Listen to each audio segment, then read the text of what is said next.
ਵਾਹਿਗੁਰੂ ਜੀ ਕਾ ਖਾਲਸਾ ਵਾਹਿਗੁਰੂ जी की फतेह। TV84 ਦੇ ਸਾਰੇ ਦਰਸ਼ਕਾਂ ਤੇ ਸਰੋਤਿਆਂ ਦਾ ਮੈਂ ਅਮਰਵੀਰ ਸਿੰਘ ਤਹਿ ਦਿਲੋਂ ਸਵਾਗਤ ਕਰਦਾ। ਵੀਅਰਸ, ਅੱਜ ਅਸੀਂ ਇਸ ਪ੍ਰੋਗਰਾਮ ਦੇ ਵਿੱਚ ਪੰਜਾਬ ਦੇ ਜਿਹੜੇ ਹਾਲਾਤ ਨੇ, ਪੰਜਾਬ ਦੇ ਨਾਲ ਸੰਬੰਧਿਤ ਜਿਹੜੇ ਇਸ਼ੂਜ਼ ਨੇ ਉਹਨਾਂ ਤੇ ਵਿਚਾਰ ਚਰਚਾ ਕਰਾਂਗੇ। ਖਾਸ ਤੌਰ ਤੇ 1984 ਦੇ ਵਿੱਚ ਜਿਨ੍ਹਾਂ ਸਿੱਖਾਂ ਨੂੰ ਬਾਅਦ ਦੇ ਵਿੱਚ ਭਾਰਤੀ ਫੌਜ ਵੱਲੋਂ ਕੈਦੀ ਬਣਾਇਆ ਗਿਆ ਸੀ, ਉਹਨਾਂ ਨੂੰ ਬਾਅਦ ਦੇ ਵਿੱਚ ਵੱਖੋ ਵੱਖਰੀਆਂ ਜੇਲ੍ਹਾਂ ਦੇ ਵਿੱਚ ਰੱਖਿਆ ਗਿਆ ਸੀ। ਬੀਤੇ ਦਿਨਾਂ ਦੇ ਵਿੱਚ ਸਾਡੇ ਸਾਹਮਣੇ ਆਇਆ ਕਿ ਜਿਹੜੇ ਸਿੱਖ ਕੈਦੀ जोधपुर की जेल दे विच रखे गए सी, जिन्हां नूं 1999 तो लैके 91 तक दे टाइम पीरीयड दे दौरान उन्हां नूं छड्डिया गया सी। उन्हां दे विचों जिहड़े 40 कैदी सी, सिख सियासी कैदी सी, उन्हां ने ਅੰਮ੍ਰਿਤਸਰ ਦੀ ਜਿਹੜੀ ਡਿਸਟ੍ਰਿਕਟ ਕੋਰਟ ਹੈਗੀ ਉਹਦੇ ਵਿੱਚ ਕੰਪਨਸੇਸ਼ਨ ਦੇ ਲਈ ਪਹਿਲਾਂ ਅਦਰਵਾਈਜ਼ ਵੀ ਤੇ ਬਾਅਦ ਦੇ ਵਿੱਚ ਕੰਪਨਸੇਸ਼ਨ ਦੇ ਲਈ ਉਹਨਾਂ ਨੇ ਕੇਸ ਕੀਤਾ ਹੋਇਆ ਸੀ ਤੇ ਅੰਮ੍ਰਿਤਸਰ ਦੀ ਅਦਾਲਤ ਨੇ ਉਹਨਾਂ ਨੂੰ ਕੰਪਨਸੇਟ ਕਰਦਿਆਂ ਜਿਹੜਾ ਫੈਸਲਾ ਸੁਣਾਇਆ ਹੈਗਾ ਉਹ ਅੱਜ ਪੰਜਾਬ ਸਰਕਾਰ ਨੇ ਜਿਹੜਾ ਆਪਣੇ ਹਿੱਸੇ ਦਾ ਕੰਪਨਸੇਸ਼ਨ ਅਮਾਉਂਟ ਹੈਗੀ ਹੈ, ਮੁਆਵਜ਼ਾ ਹੈਗਾ 2.16 ਕਰੋੜ ਰੁਪਏ, ਉਹ ਅੱਜ ਉਹਨਾਂ 40 ਸਿੱਖ ਸਿਆਸੀ ਕੈਦੀਆਂ ਨੂੰ ਦੇ ਦਿੱਤੇ ਨੇ, अदा कर ਦਿੱਤੇ ਨੇ। जबकि ਅੱਧਾ ਜਿਹੜਾ ਅਮਾਉਂਟ ਹੈ ਉਹ ਸੈਂਟਰ ਕੇਂਦਰ ਸਰਕਾਰ ਨੇ ਦੇਣਾ ਸੀ, ਪਰ ਉਹਨਾਂ ਨੇ ਹਾਈ ਕੋਰਟ ਦੇ ਵਿੱਚ ਇਹਦੇ ਖਿਲਾਫ, ਇਸ ਫੈਸਲੇ ਦੇ ਖਿਲਾਫ ਅਪੀਲ ਕੀਤੀ ਹੋਈ ਹੈ। ਸੋ ਜਿੱਥੇ ਅੱਜ ਇੱਕ ਇਹ ਇਸ਼ੂ ਹੈਗਾ ਸਿੱਖ ਸਿਆਸੀ ਕੈਦੀਆਂ ਦਾ, ਖਾਸ ਤੌਰ ਤੇ ਜੋਧਪੁਰ ਦਾ ਜਿਹੜਾ ਇਹ ਜੋਧਪੁਰ ਦੇ ਕੈਦੀਆਂ ਦਾ ਕੇਸ ਹੈ, ਇਸ ਹਵਾਲੇ ਨਾਲ ਅਸੀਂ ਗੱਲਬਾਤ ਕਰਾਂਗੇ। ਉੱਥੇ ਪੰਜਾਬ ਦੇ ਵਿੱਚ ਰੀਸੈਂਟਲੀ ਜਿਹੜੀਆਂ ਮੌਤਾਂ ਡਰੱਗ ਯੂਜ਼ ਦੇ ਹਵਾਲੇ ਨਾਲ ਹੋਈਆਂ ਨੇ, ਨੌਜਵਾਨਾਂ ਦੇ ਵਿੱਚ ਜਿਹੜਾ ਇਹ ਨਸ਼ੇ ਦਾ रुझान है, एक माड़ा रुझान है। इस दे उपर कैप्टन अमरिंदर सिंह का यह कहना है, उन्होंने कहा कि एंटी ड्रग मैडिसिनस जिहड़ियां ने नशियां नूं रोकण दे लई जिहड़ियां इह पेन किलरस ने या जिहड़ियां होर दवाइयां ने, उन्हां दा ओवर यूज़ जिहड़ा हैगा, उन्हां दा जिहड़ा मिस यूज़ है, उन्हां दी दुरवरतों इस इन्हां मौतां दे पिछे जिम्मेवार है। सो एक पासे जिथे आम लोगों के विच नशियां नूं जिम्मेवार मन्निया जा रहा है, और उत्थे कैप्टन अमरिंदर सिंह का कुछ होर ही इस बारे कहना। सो इन्हां दोवां इशूज़ के उपर अज गलबात के लिए साडे नाल लुधियाना तो एडवोकेट सरदार जसपाल सिंह मंझपुर फोन लाइन ते बने हुए आ। आओ उन्हां नाल मिल के अज दी विचार चर्चा की शुरुआत करते हैं। हाँ जी मंझपुर साहब, तुहाडा स्वागत है जी। वाहिगुरू जी का खालसा वाहिगुरू जी की फतेह। हाँ जी, वाहिगुरू जी का खालसा वाहिगुरू जी की फतेह। मंझपुर साहब, सारे तो पहला तो मैं जिहड़ा ये जोधपुर सिख सियासी कैदियों का केस हैगा, इहदे बारे ही तुहाडे कोलों जानना चाहूँगा। अदरवाइज़ भी तुसीं जिहड़े सिख सियासी कैदियों के केस ने उन्हां दे नाल बड़े नेड़ले तौर ते एसोसीएटेड हो, सो की कहना चाहोगे पंजाब सरकार का जिहड़ा यह कदम हैगा ते ओवरऑल सिखां वल्लों भी, सरकार वल्लों भी, केंद्र नूं ਇਹ ਗੱਲ ਕਹੀ ਗਈ ਹੈ ਕਿ ਮਾੜਾ ਮੰਨਿਆ ਗਿਆ ਕੇਂਦਰ ਸਰਕਾਰ ਦੇ ਇਸ ਕਦਮ ਨੂੰ ਕਿ ਉਹਨਾਂ ਨੇ ਇਸ ਕੇਸ ਦੇ ਵਿੱਚ ਇਸ ਫੈਸਲੇ, ਅੰਮ੍ਰਿਤਸਰ ਅਦਾਲਤ ਦੇ ਫੈਸਲੇ ਦੇ ਖਿਲਾਫ ਜਿਹੜੀ ਹੈ ਅਪੀਲ ਕੀਤੀ ਹੈ। ਤੁਸੀਂ ਕੀ ਕਹਿਣਾ ਚਾਹੋਗੇ ਇਸ ਬਾਰੇ? ਜਿਹੜਾ ਇਹ ਜੋਧਪੁਰ ਵਾਲੇ ਕੈਦੀਆਂ ਦਾ ਸੀ ਮਸਲਾ, ਇਹ ਸਿਰਫ 40 ਜਣਿਆਂ ਨੇ ਜਿਹੜੇ ਬਹੁਤੇ ਅੰਮ੍ਰਿਤਸਰ ਦੇ ਲਾਗੇ ਵਸਨੀਕ ਸੀ, ਉਹਨਾਂ ਨੇ ਇਹ ਕੰਪਨਸੇਸ਼ਨ ਜਿਹੜੀ ਆ ਉਹ ਪਟੀਸ਼ਨ ਪਾਈ ਸੀ, ਜਿਹੜੀ ਜੀ ਜ਼ਿਲ੍ਹਾ ਸੈਸ਼ਨ ਜੱਜ ਨੇ ਗੁਰਬੀਰ ਸਿੰਘ ਨੇ ਅਲਾਉ ਕੀਤੀ। ਉਹਦੇ ਖਿਲਾਫ ਸੈਂਟਰ ਗੌਰਮੈਂਟ ਹਾਈ ਕੋਰਟ ਚਲੀ ਗਈ।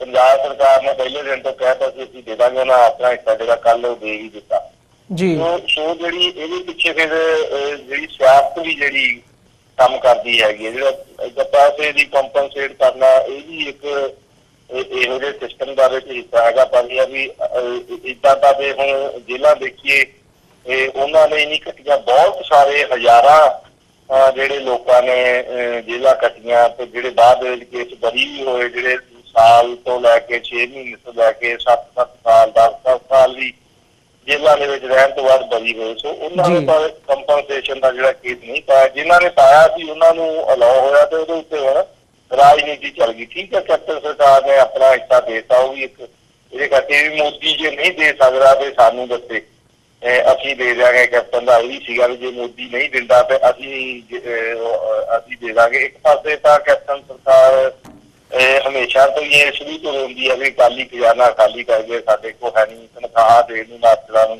ਮਹੀਨੇ ਤੋਂ ਤਨਖਾਹਾਂ ਨਹੀਂ ਮਿਲੀਆਂ ਕਈ ਮਹਿਕਮਿਆਂ ਦੇ ਮੁਲਾਜ਼ਮਾਂ ਨੂੰ। ਤਾਂ ਜਿੱਥੇ ਸਿਆਸਤ ਵੀ ਆ ਜਾਂਦੀ ਹੈ, ਜਿੱਥੇ ਹੁਣ ਸਿੱਖ ਮੁੱਦਿਆਂ ਦੀ ਗੱਲ ਹੈ, ਪੰਜਾਬ ਦੇ ਵਿੱਚ ਜਿਹੜੇ ਸਿੱਖ ਮੁੱਦਿਆਂ ਦੀ ਗੱਲ ਆ ਉਹ ਪੀਕ ਦੇ ਉੱਤੇ ਹੋਈ ਹੋਈ ਹੈ। ਭਾਵੇਂ ਉਹ ਇੱਕ ਖੁਦ ਮੁਖਤਿਆਰੀ ਦੇ ਮੁੱਦੇ ਦੀ ਗੱਲ ਹੋਵੇ, ਉਹਦੇ ਸਾਰੇ ਜਿਹੜੀਆਂ ਪਾਰਟੀਆਂ ਬਿਆਨ ਦਿੰਦੀਆਂ ਜੀ, ਬੰਦੀ ਸਿੰਘ ਭਾਵੇਂ ਜੋਧਪੁਰ ਵਾਲਿਆਂ ਦੀ ਕੰਪਨਸੇਸ਼ਨ ਜਾਂ ਦੂਜੇ ਜਿਹੜੇ ਸਿਆਸੀ ਕੈਦੀ ਜਿਹੜੇ ਖਾੜਕੂ ਆ, ਜਿਹੜੇ ਭਾਈ ਲਾਲ ਸਿੰਘ, ਭਾਈ ਜਗਤਾਰ ਸਿੰਘ ਹਵਾਰਾ, ਉਹ ਜਿਹੜੇ ਉਮਰ ਕੈਦੀ ਹੈਗੇ, ਉਹਨਾਂ ਦੀ ਗੱਲ ਹੋਵੇ। ਤੇ ਇਹ ਸਾਰੇ ਮੁੱਦਿਆਂ ਦੇ ਉੱਤੇ ਕਿਸੇ ਨਾ ਕਿਸੇ ਤਰ੍ਹਾਂ ਅਕਾਲੀ ਦਲ ਦਾ ਜੋਰ ਲੱਗਿਆ ਹੋਇਆ ਵੀ ਸਾਡੀ ਸੈਂਟਰ ਦੇ ਵਿੱਚ ਭਾਈਵਾਲੀ ਆ, ਅਸੀਂ ਉਹਨਾਂ ਦੇ ਰਾਹੀਂ ਜਵਾਬ ਆ ਕੇ ਕਰੀਏ। ਜਿਹੜੇ ਤੇ ਇਹਨਾਂ ਦਾ ਅਕਾਲੀ ਦਲ ਦਾ ਵਫਦ ਵੀ ਜਾ ਕੇ ਰਾਜਨਾਥ ਨੂੰ ਮਿਲ ਕੇ ਆਇਆ। ਉਹਨੇ ਰਾਸ਼ਟਰੀ ਸਿੱਖ ਸੰਗਤ ਵਾਲਿਆਂ ਦਾ ਵੀ ਜਿਹੜਾ ਉਹ ਵੀ ਗੱਲ ਕਰਕੇ ਆਇਆ ਵੀ ਇਹਨਾਂ ਨੂੰ ਜਿਹੜੀ ਕੰਪਨਸੇਸ਼ਨ ਦਿੱਤੀ ਜਾਵੇ, ਅਪੀਲ ਸੈਂਟਰ ਗਵਰਨਮੈਂਟ ਵਾਪਸ ਲਏ। ਤੇ ਕਿਹਾ ਜਾਂਦਾ ਵੀ ਰਾਜਨਾਥ ਨੇ ਕਿਹਾ ਵੀ ਅਸੀਂ ਅਪੀਲ ਵਾਪਸ ਲੈ ਕੇ ਕੰਪਨਸੇਸ਼ਨ ਦਿਆਂਗੇ। ਸੋ ਇਹ ਜਿਹੜਾ ਮੁੱਦਾ ਸਿੱਖ ਅੰਕ ਤੇ ਗੈਰਤ ਦਾ ਸੀਗਾ, ਉਹ ਕੰਪਨਸੇਸ਼ਨ ਦਾ ਨਹੀਂ ਸੀਗਾ। ਦਰਬਾਰ ਸਾਹਿਬ ਦੇ ਉੱਤੇ ਹਮਲੇ ਦੀ ਅਸੀਂ ਕੰਪਨਸੇਸ਼ਨ ਵੀ, ਸਾਨੂੰ ਕੰਪਨਸੇਟ ਕਰੋ, ਸਾਨੂੰ ਇੰਨੇ ਲੱਖ ਰੁਪਈਆ ਜਾਂ ਇੰਨੇ ਕਰੋੜ ਜਦੋਂ ਠੀਕ ਆ, ਫਿਰ ਦਰਬਾਰ ਸਾਹਿਬ ਤੇ ਹਮਲਾ ਹੋਗਾ, ਸਾਡੀ ਨੁਕਸਾਨ ਦੀ ਭਰਪਾਈ ਜਿਹੜੀ ਹੁੰਦੀ ਆ ਉਹਦਾ ਉਹ ਮੁੱਦਾ ਨਹੀਂ ਸੀਗਾ। ਸਿੱਖ ਮੁਖਤਿਆਰੀ ਦਾ ਮੁੱਦਾ ਸੀ, ਸਿੱਖ ਹੱਕਾਂ ਦੀ ਜਿਹੜੀ ਗੱਲ ਸੀਗੀ, ਤੇ ਪੰਜਾਬੀ ਬੋਲੀ ਪਾਣੀਆਂ ਦੇ ਜਿਹੜੀ ਗੱਲ ਸੀਗੀ। ਅੱਜ ਪਾਣੀਆਂ ਦੇ ਮੁੱਦੇ ਤੇ ਆਉਣਾ ਵੀ 2025 ਚ ਪੰਜਾਬ ਜਿਹੜਾ ਉਹ ਸੋਕਾ ਗ੍ਰਸਤ ਏਰੀਆ ਹੋ ਜਾਊਗਾ 60%। ਸੋ ਉਸ ਪਾਸੇ ਨੂੰ ਜਾਣ ਦੀ ਬਜਾਏ ਇਹੋ ਜਿਹੀਆਂ ਮਾਨਿਕ ਦੀ ਜਿਹੜੀ ਮਾਇਆ ਦੇ ਪ੍ਰਭਾਵ ਵਾਲੀਆਂ ਜ਼ਿਆਦਾ ਜਿਹੜੀਆਂ ਗੱਲਾਂ ਉਹ ਸਾਹਮਣੇ ਲਿਆਂਦੀਆਂ ਜਾ ਰਹੀਆਂ। ਠੀਕ ਹੈ, ਇਹਨਾਂ ਨੂੰ ਪੈਸੇ ਦੇ 2-4-5 ਲੱਖ ਰੁਪਈਆ, 4-4 ਲੱਖ ਰੁਪਈਆ ਲਾਸ ਹੋਇਆ ਸੀ, ਵਿੱਚ ਇੰਟਰਸਟ ਹੋਇਆ ਸੀਗਾ। ਸੋ ਸਾਡਾ ਤਾਂ ਵਿਆਜ ਪੰਜਾਬ ਦਾ, ਸਿੱਖ ਦਾ, ਇੰਡੀਆ ਸੰਬੰਧੀ ਬਹੁਤ ਜ਼ਿਆਦਾ ਇੰਡੀਆ ਨੰਗ ਹੋ ਜਾਊਗਾ, ਜਿੰਨਾ ਅਸੀਂ ਇੰਡੀਆ ਦੇ ਦੂਜੇ ਸਟੇਟਾਂ ਨੂੰ ਪਾਲਣ ਵਾਸਤੇ ਜੇ ਪਾਣੀਆਂ ਦਾ ਹੈਗਾ ਤੇ ਪਾਣੀਆਂ ਦਾ ਵੀ ਸਾਡਾ ਜਿਹੜਾ ਮੁਆਵਜ਼ਾ ਰਹਿੰਦਾ। ਸੋ ਗੱਲ ਨਗੂਣੇ ਜਿਹੜੀ ਉੱਥੇ ਤੱਕ ਲਿਆ ਕੇ ਸਿੱਖ ਦਿੱਤੀ ਗਈ, ਇੱਕ ਹੱਕਾਂ ਨੂੰ ਸਿਰਫ ਕੰਪਨਸੇਸ਼ਨ ਤੱਕ ਸੀਮਿਤ ਕਰਤਾ। ਉਹ ਵੀ 40 ਬੰਦਿਆਂ ਨੂੰ, 40 ਬੰਦੇ ਨਹੀਂ ਸੀ ਉਹ ਜਿਹੜੇ ਹਜ਼ਾਰਾਂ ਸ਼ਹੀਦ ਹੋਏ ਸੀ ਉੱਥੇ ਬੇਕਸੂਰ ਨੌਜਵਾਨ, ਉਹਨਾਂ ਦਾ ਕੀ ਬਣਿਆ? ਤੇ ਕੰਪਨਸੇਸ਼ਨ ਦੀ ਗੱਲ ਹੈਗੀ, ਉਹਨਾਂ ਦੀ ਕੰਪਨਸੇਸ਼ਨ ਕਿੱਥੇ ਆ? ਜਿਨ੍ਹਾਂ ਨੇ 20-25-30 ਸਾਲ ਕੇਸ ਅਦਾਲਤਾਂ 'ਚ ਲੜਿਆ ਕੰਪਨਸੇਸ਼ਨ ਦੀ, ਤੇ ਇੱਕ ਚੰਗਾ ਵਧੀਆ ਜੱਜ ਆਇਆ, ਚੰਗੀ ਸੋਚ ਵਾਲਾ, ਜਿਹਨੇ ਇਹ ਐਲਾਨ ਕਰਤਾ। ਜੇ ਕੋਈ ਮਾੜਾ ਉੱਥੇ ਜੱਜ ਹੁੰਦਾ ਸੈਸ਼ਨ ਦਾ ਜਾਂ ਅੰਮ੍ਰਿਤਸਰ, ਤਾਂ ਉਹਨੇ ਉੱਥੇ ਹੀ ਖਾਰਜ ਕਰ ਦੇਣੀ ਸੀ, ਮੁੜ ਕੇ ਕੰਪਨਸੇਸ਼ਨ ਨਹੀਂ ਸੀ ਮਿਲਣੀ। ਇਹਦੇ ਤੇ ਇਹੀ ਗੱਲ ਸਾਹਮਣੇ ਆਉਂਦੀ ਹੈ ਕਿ ਸਾਡਾ ਜਿਹੜਾ ਸਿੱਖ ਹੱਕਾਂ ਦੀ ਗੱਲ ਵੀ, ਜਿਹੜਾ ਧਰਮ ਯੁੱਧ ਮੋਰਚਾ ਸੀ, ਅੱਜ ਉਹ ਸਿਰਫ 40 ਬੰਦਿਆਂ ਨੂੰ ਕੰਪਨਸੇਸ਼ਨ ਦੇਣ ਦੇ ਉੱਤੇ ਤੱਕ ਸੀਮਿਤ ਕਰਤਾ। ਮੈਂ ਨਹੀਂ ਕਹਿੰਦਾ ਵੀ ਉਹਨਾਂ ਨੂੰ ਨਹੀਂ ਲੈਣੀ ਚਾਹੀਦੀ, ਉਹਨਾਂ ਨੂੰ ਇਤਰਾਜ਼ ਦਾ ਹੋਵੇ ਵੀ ਫਲਾਣੇ ਬੰਦੇ ਨੇ ਕਹਿਤਾ ਵੀ ਨਹੀਂ ਵੀ ਕੰਪਨਸੇਸ਼ਨ ਕਿਉਂ ਨਹੀਂ। ਇੱਕ ਕਾਨੂੰਨੀ ਲੜਾਈ ਜਿਹੜੀ ਜਿੱਤੀ ਗਈ ਹੈਗੀ ਆ ਵੀ ਹਾਂ ਉਹ ਗਲਤ ਉਹਨਾਂ ਨੂੰ ਰੱਖਿਆ ਸੀ, ਪਰ ਗਲਤ ਸਿਰਫ 40 ਲੋਕਾਂ ਨੂੰ ਨਹੀਂ ਸੀ ਰੱਖਿਆ, ਹਜ਼ਾਰਾਂ ਲੋਕਾਂ ਨੂੰ ਸ਼ਹੀਦ ਵੀ ਕੀਤਾ ਗਿਆ ਸੀ, ਹੋਰ ਸੈਂਕੜਿਆਂ ਨੂੰ ਵੀ ਜਿਹੜਾ ਰੱਖਿਆ ਗਿਆ ਸੀ। ਸਰਕਾਰ ਨੇ ਜੇ ਕੰਪਨਸੇਸ਼ਨ ਜਾਂ ਕੈਪਟਨ ਸਰਕਾਰ ਨੇ ਵੀ ਦੇਣੀ ਹੈ, ਉਹਨਾਂ ਨੂੰ ਵੀ ਇਨਕਲੂਡ ਕਰਨਾ ਚਾਹੀਦਾ। ਅਦਾਲਤ ਨੇ ਜਿਹਨਾਂ ਨੂੰ ਕਿਹਾ ਸਿਰਫ ਉਹਨਾਂ ਨੂੰ ਦੇਣ ਤੇ ਉਹਦੇ ਉੱਤੇ ਫਿਰ ਸਿਆਸਤ ਘੁਮਾਉਣੀ ਕਿ ਮੈਂ ਸਿੱਖ ਮੁੱਦਿਆਂ ਦੇ ਉੱਤੇ ਉਹ ਕਰ ਲਵਾਂ ਤੇ ਅਕਾਲੀ ਦਲ ਆਪਣੀ ਬੀਜੇਪੀ ਦੇ ਨਾਲ ਸਾਥ ਪਵਾਉਂਦਾ ਫਿਰੇ। ਸੋ ਇਹਦੇ ਉੱਤੇ ਜ਼ਿਆਦਾ ਜਿਹੜੀ ਰਾਜਨੀਤੀ ਖੇਡੀ ਜਾ ਰਹੀ ਹੈਗੀ ਹੈ, ਇਹਦਾ ਘੇਰਾ ਬਹੁਤ ਸੀਮਤ ਤੇ ਛੋਟਾ ਕਰ ਦਿੱਤਾ ਗਿਆ। ਜੀ ਬਿਲਕੁਲ ਮੰਜਪੁਰ ਸਾਹਿਬ, ਜਿਵੇਂ ਤੁਸੀਂ ਦੱਸਦੇ ਹੋ, ਇਹ ਇਕੱਲਾ 40 ਸਿੱਖ ਸਿਆਸੀ ਕੈਦੀਆਂ ਦਾ ਇਸ਼ੂ ਨਹੀਂ, ਬਲਕਿ ਉਹਨਾਂ ਦੇ ਨਾਲ ਵੀ, ਜੇ ਮੈਂ ਗਲਤ ਨਾ ਹੋਵਾਂ ਤਾਂ ਜਿਹੜੀ ਗਿਣਤੀ ਹੈਗੀ ਆ ਉਹ 400 ਦੇ ਕਰੀਬ ਉਸੇ ਜੇਲ੍ਹ ਦੇ ਵਿੱਚ ਸਿੱਖ ਸਿਆਸੀ ਕੈਦ ਕੀਤੇ ਗਏ ਸੀਗੇ ਉਸ ਸਮੇਂ ਦੇ ਦੌਰਾਨ ਇਹਨਾਂ ਦੇ ਨਾਲ। ਸੋ ਇਹ ਜਿਹੜਾ ਮਸਲਾ ਹੈਗਾ ਇਕੱਲੇ ਉਹਨਾਂ ਦਾ ਵੀ ਨਹੀਂ, ਜਿਵੇਂ ਤੁਸੀਂ ਦੱਸਦੇ ਹੋ ਬ੍ਰੌਡਰ ਕੰਟੈਕਸਟ ਦੇ ਵਿੱਚ ਬਥੇਰੇ ਹਜ਼ਾਰਾਂ ਦੀ ਗਿਣਤੀ ਦੇ ਵਿੱਚ ਜਿਨ੍ਹਾਂ ਨੂੰ ਕੈਦ ਕੀਤਾ ਗਿਆ, ਡਿਟੇਨ ਕੀਤਾ ਗਿਆ ਇਲੀਗਲੀ, ਉਹਨਾਂ ਦਾ ਮਸਲਾ ਹੈਗਾ। ਜਾਂ ਓਵਰਆਲ ਜਿੱਥੋਂ ਜਿਹੜੀ ਇਹ ਸਾਰੀ ਜੜ ਹੈਗੀ ਹੈ 1984 ਦੀ, ਜਿੱਥੋਂ ਸ਼ੁਰੂਆਤ ਹੁੰਦੀ ਹੈ ਧਰਮ ਯੁੱਧ ਮੋਰਚੇ ਦੀ, ਇਹ ਗੱਲ ਉੱਥੇ ਜਾ ਕੇ ਜੁੜਦੀ ਹੈ। ਸੋ ਜੇ ਇਸ ਇਸ਼ੂ ਨੂੰ ਅਸੀਂ ਪੰਜਾਬ ਦੇ ਇਸ਼ੂਜ਼ ਦੇ ਬਾਰੇ ਅੱਜ ਅਸੀਂ ਗੱਲ ਕਰ ਰਹੇ ਹਾਂ, ਜੇ ਡਰੱਗਸ ਦੀ ਗੱਲ ਕਰਨੀ ਹੋਵੇ ਤੇ ਜਿਵੇਂ ਮੈਂ ਇੰਟਰੋਡਕਸ਼ਨ ਦੇ ਵਿੱਚ ਕਿਹਾ ਵੀ ਜਿੱਥੇ ਹੁਣ ਮੌਤਾਂ ਹੋਈਆਂ ਨੇ ਪੰਜਾਬ ਦੇ ਵਿੱਚ ਲਗਾਤਾਰ ਪਿਛਲੇ ਦਿਨਾਂ ਦੇ ਵਿੱਚ, ਕਈ ਜਿਹੜੀਆਂ ਨੌਜਵਾਨਾਂ ਦੀਆਂ ਮੌਤਾਂ ਸਾਡੇ ਸਾਹਮਣੇ ਅਖਬਾਰਾਂ ਦੀਆਂ, ਮੀਡੀਆ ਦੇ ਵਿੱਚ ਸੁਰਖੀਆਂ ਬਣੀਆਂ ਨੇ, ਇਸ ਇਸ਼ੂ ਦੇ ਉੱਤੇ ਜਿਹੜਾ ਕੈਪਟਨ ਅਮਰਿੰਦਰ ਸਿੰਘ ਦਾ ਬਿਆਨ ਹੈਗਾ ਉਹ ਲੋਕ ਰਾਏ ਤੋਂ ਵੱਖਰਾ ਹੈ। ਉਹਨਾਂ ਦਾ ਕਹਿਣਾ ਹੈ ਕਿ ਜਿਹੜੇ ਡਰੱਗਸ ਨੂੰ ਰੋਕਣ ਦੇ ਲਈ ਜਿਹੜੀਆਂ ਦਵਾਈਆਂ ਯੂਜ਼ ਹੁੰਦੀਆਂ ਨੇ, ਉਹਨਾਂ ਦੀ ਓਵਰਡੋਜ਼ ਕੀਤੀ ਗਈ ਹੈ, ਨੌਜਵਾਨਾਂ ਵੱਲੋਂ ਦੁਰਵਰਤੋਂ ਕੀਤੀ ਗਈ ਹੈ, ਉਹਦੇ ਕਰਕੇ ਜਿਹੜੀਆਂ ਇਹ ਮੌਤਾਂ ਨੇ ਉਹ ਹੋਈਆਂ ਨੇ। ਤੁਸੀਂ ਕੀ ਸਮਝਦੇ ਹੋ ਤੇ ਲੀਗਲ ਓਪੀਨੀਅਨ ਤੁਹਾਡਾ ਇਸ ਮਾਮਲੇ ਦੇ ਵਿੱਚ ਕੀ ਹੈਗਾ? ਕਿਵੇਂ ਐਨਾਲਾਈਜ਼ ਕਰਦੇ ਹੋ ਇਸ ਸਾਰੇ ਪਾਰਟ ਨੂੰ?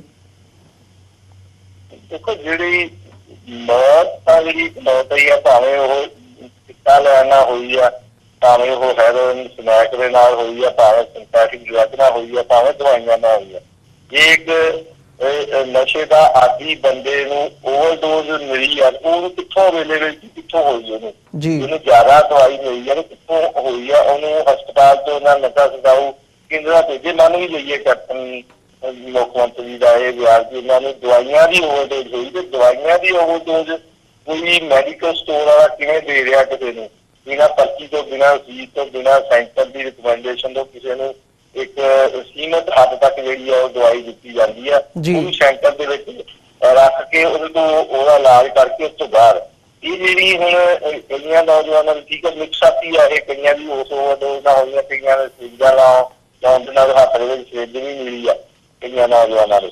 ਪਰ ਇਹਦੇ ਵਿੱਚ ਹੈ ਕਿ ਉਹ ਮੌਤ ਤਾਂ ਹੋਈ ਆ ਨਾ, ਤੇ ਮੌਤ ਨਸ਼ੇ ਦੇ ਨਾਲ ਹੀ ਹੋਈ ਆ ਜਾਂ ਨਸ਼ੇ ਦੀ ਓਵਰਡੋਜ਼ ਦੇ ਨਾਲ ਹੋਈ ਆ, ਕਿ ਸੀਮਤ ਹੱਦ ਤੱਕ ਨਸ਼ਾ ਠੀਕ ਆ ਵੀ ਠੀਕ ਆ ਕਿ ਇਹਨੇ ਓਵਰਡੋਜ਼ ਲੈ ਲਈ ਇਸ ਕਰਕੇ ਮਰ ਗਿਆ, ਇਸ ਹਿਸਾਬ ਨਾਲ ਲੈਂਦਾ ਜਿਹੜਾ 7 ਸਾਲ ਹੋਰ ਤੱਕ ਜਾਂਦਾ। ਸੋ ਇਹ ਜਿਹੜੀ ਐਕਸਕਿਊਜ਼ ਹੈਗਾ, ਇਹ ਇੱਕ ਲੋਕ ਨੇਤਾ ਨੂੰ ਜਾਂ ਮੁੱਖ ਮੰਤਰੀ ਨੂੰ ਸ਼ੋਭਾ ਨਹੀਂ ਦਿੰਦਾ ਕਿ ਹਾਂ ਇਹ ਵੱਧ ਦਵਾਈ ਖਾ ਗਿਆ ਇਸ ਕਰਕੇ ਇਹਨਾਂ ਦੀ ਮੌਤ ਹੋਈ ਹੈ। ਇੱਕ ਮਾਂ ਦੇ ਪੁੱਤ ਦੀ, ਇੱਕ ਭੈਣ ਦੇ ਭਰਾ ਦੀ ਜਿਹੜੀ ਮੌਤ ਹੋਈ ਆ, ਉਹਦਾ ਵੀ ਜਿਹੜਾ ਉਹ ਵੱਖਰੀ ਤਰ੍ਹਾਂ ਦਾ ਜਿਹੜਾ ਸੰਤਾਪ ਹੁੰਦਾ। ਪਰ ਇਹਦੇ ਪਿੱਛੇ ਇਹ ਸਿਰਫ ਏਦਾਂ ਨਹੀਂ ਹੈਗੀ ਕਿ ਆਹ 10 ਨੌਜਵਾਨਾਂ ਦੀ ਪਿਛਲੇ 15 ਦਿਨਾਂ ਦੇ ਵਿੱਚ ਮੌਤ ਹੋ ਗਈ। ਇਹ ਇੱਕ ਲੰਬੀ ਲੜੀ ਹੈਗੀ। ਹੁਣ ਸੋਸ਼ਲ ਮੀਡੀਆ ਯੁੱਗ ਹੋਣ ਕਰਕੇ ਸਾਰੇ ਪਾਸੇ ਉਹ ਅੰਕੜਾ ਸਾਂਝਾ ਹੋ ਜਾਂਦਾ ਪਤਾ ਕਰਕੇ, ਪਰ ਆਮ ਕਰਕੇ ਇੱਥੇ ਇਸ ਤਰ੍ਹਾਂ ਦੀ ਓਵਰਡੋਜ਼ ਦੀਆਂ ਜੇਲ੍ਹਾਂ ਦੇ ਵਿੱਚ ਵੀ ਨਿਤਰੀਆਂ ਖਬਰਾਂ ਹੁੰਦੀਆਂ, ਅੱਜ ਤੋਂ ਕਈ ਸਾਲਾਂ ਤੋਂ ਤੁਰੀਆਂ ਹੋਈਆਂ, ਜਿਹਦੇ ਵਿੱਚ ਨਸ਼ੇ, ਸਸਤੇ ਨਸ਼ਿਆਂ ਨੂੰ, ਜਿਹੜੇ ਖਤਰਨਾਕ ਨਸ਼ੇ ਜਿਨ੍ਹਾਂ ਦੇ ਵਿੱਚ ਆਪਣੇ ਪੈਸਟੀਸਾਈਡ ਦਵਾਈਆਂ ਦੀ ਵੀ ਵਰਤੋਂ ਹੋਣ ਲੱਗ ਪਈ ਆ। ਕਈ ਜੇਲ੍ਹਾਂ ਦੇ ਵਿੱਚ ਪਿਛਲੇ ਕਈ ਸਾਲਾਂ ਤੋਂ ਮੌਤਾਂ ਹੋ ਰਹੀਆਂ, ਉਹਦੇ ਵਿੱਚ ਪੈਸਟੀਸਾਈਡ ਜਦੋਂ ਉਹਨਾਂ ਦਾ ਪੋਸਟਮਾਰਟਮ ਹੁੰਦਾ ਤਾਂ ਉਹਨਾਂ ਦਾ ਜਿਹੜੀ ਦੂਸਰਾ ਰਿਪੋਰਟ ਆਉਂਦੀ ਉਹਦੇ ਵਿੱਚ ਪੈਸਟੀਸਾਈਡ ਲਿਖ ਕੇ ਆਉਂਦਾ ਵੀ ਪੈਸਟੀਸਾਈਡ ਕਰਦੀ, ਉਹਦੇ ਵਿੱਚ ਕਈਆਂ ਦੇ ਉੱਤੇ ਕੇਸ ਵੀ ਹੋ ਜਾਂਦਾ ਵੀ ਇਹਦੇ ਨਾਲ ਦਾ ਇਹਨੇ ਜ਼ਹਿਰ ਦਿੱਤਾ। ਪਰ ਅਸਲ ਚ ਕਹਾਣੀ ਇਹ ਹੁੰਦੀ ਆ, ਹਾਈ ਕੋਰਟ ਨੇ ਵੀ ਤੇ ਹਿਊਮਨ ਰਾਈਟ ਕਮਿਸ਼ਨ ਹੋਈ ਇਹਦੇ ਤੇ ਕੰਪਨਸੇਸ਼ਨ ਵੀ ਜੇਲ੍ਹ ਡਿਪਾਰਟਮੈਂਟ ਨੂੰ ਦੇਣ ਨੂੰ ਕਹੀ ਸੀਗੀ ਕਿ ਇਹਨਾਂ ਦੇ ਅੰਦਰ ਪੈਸਟੀਸਾਈਡ ਜਾਂ ਕਿਵੇਂ ਆਇਆ, ਤੇ ਉਹਨਾਂ ਦੀਆਂ ਜਿਹੜੀਆਂ ਮੌਤਾਂ ਜਿਹੜੀਆਂ ਪੈਸਟੀਸਾਈਡ ਦੇ ਨਾਲ ਹੋਈਆਂ, ਜਿਹੜੀਆਂ ਕਿ ਕਿਸੇ ਨਸ਼ੇ ਦੇ ਵਿੱਚ ਮਿਲਾ ਉਹਦੀ ਡਿਗਰੀ ਘਟਾਉਣ ਦੇ ਵਾਸਤੇ ਜਿਹੜਾ ਉਹ ਪੈਸਟੀਸਾਈਡ ਜਿਹੜੀ ਲਾਈ ਜਾਂਦੀ ਆ।